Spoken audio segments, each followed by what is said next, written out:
थाना पर तो किसी का बेटा मर जाए और फरियाद लेकर जाएगा तो थाना प्रभारी कहते हैं, उनके जमींदार लोग कहते हैं कि बोहनी नहीं हुआ है, कितना पैसा दोगे। बिना पैसा के थाना पर कुछ नहीं हो रहा है। धड़ल्ले से शराब बिक रहा है। पुलिस और शराब माफिया के बीच में अंदरूनी मिली भगत है, इसलिए शराब पर कोई कहीं रोक टोक नहीं है। ट्रक के ट्रक कुछ खाना पूरी करने के लिए अखबार में पढ़ते हैं क्या कहीं कहीं जो है छापामारी हुआ, इतना शराब का बोतल पकड़ाया और शराब बेचने वाला फरार हो गया। ये पुलिस के मिली भगत। रोसड़ा में चाहे अनुमंडल कार्यालय हो, प्रखंड कार्यालय हो, पंचायत कार्यालय हो, वार्ड कार्यालय, हर एक जगह पर गरीबों का शोषण किया जा रहा है, गरीबों को लूटा जा रहा है और सरकारी योजनाओं में लाभ दिलाने के नाम पे मोटी रकम घूस ली जा रही। यही कहना है शहीद अंसारी जी का। जी, ब्लॉक स्तर पर है कि इंदिरा आवास में बड़ी पैमाने पर पहले सुनते थे कि जनप्रतिनिधि लोग, बिचौलिया लोग 2000-5000 रुपया लेता था। सरकार ने इंदिरा आवास के सहायक को बहाल कर दिया है।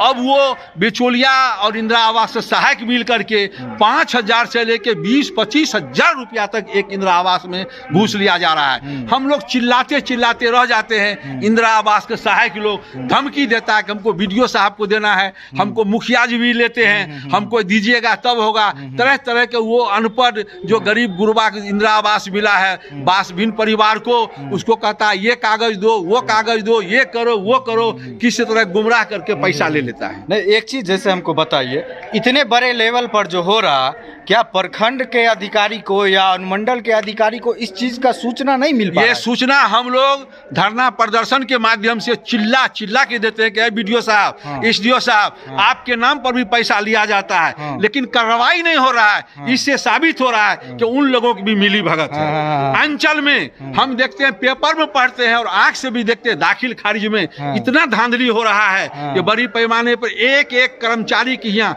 5-5 गो बिचौलिया रहता है बात करने के लिए कि नेता के चक्कर में पड़िएगा, आपका काम खराब हो जाएगा। 10,000, 20,000, 25,000 रुपया तक एक दाखिल खारिज में लिया जाता है और जो नहीं देता है उसको खारिज कर दिया जाता है। बड़ी पैमाने पर है। हाँ, ये बात हुई दाखिल खारिज और प्रधानमंत्री आवास योजना तक ही नहीं है, जितना भी सरकारी योजना है सब में ब्लॉक अनुमंडल कार्यालय से लेकर के निचले वार्ड कार्यालय तक घूसखोरी होती।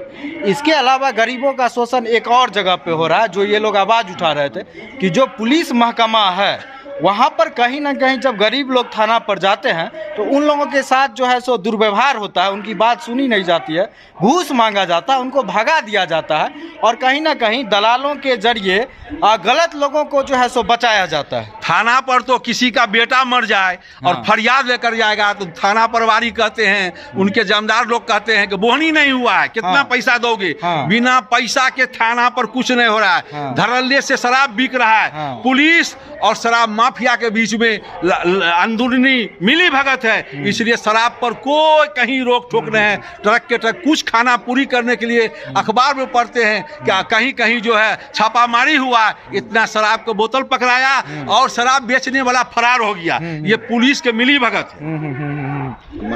हाँ, सबसे बड़ी बात यह है कि जो रोसड़ा अनुमंडल है ये पूरा ग्रामीण क्षेत्र है। ग्रामीण क्षेत्र में गरीब लोग रहते हैं और जो अधिकारी लोग हैं वो अमीर लोगों की बात को सुनते हैं। अमीर लोग चंद लोग हैं, क्या इन्हीं लोगों के इन लोगों को वर्दी मिला है और इसी चीज़ का ये लोग सैलरी खाते हैं। वहीं पंचायत में सबसे ज़्यादा भ्रष्टाचार अगर किसी योजना में होता है तो वो मनरेगा, हर एक आदमी के खाता से पैसा निकाल लिया जाता है और गरीब आदमी ठन ठन गोपाल रह जाता है। मनरेगा में हम लोग 197 रुपया मजदूरी है। भला बताइए, ये महंगाई के दौर में 300 रुपया में गांव में मजदूर नहीं मिलता है। 300-400 रुपया मजदूरी है और 192 रुपया में कैसे मजदूर वहाँ काम करेगा।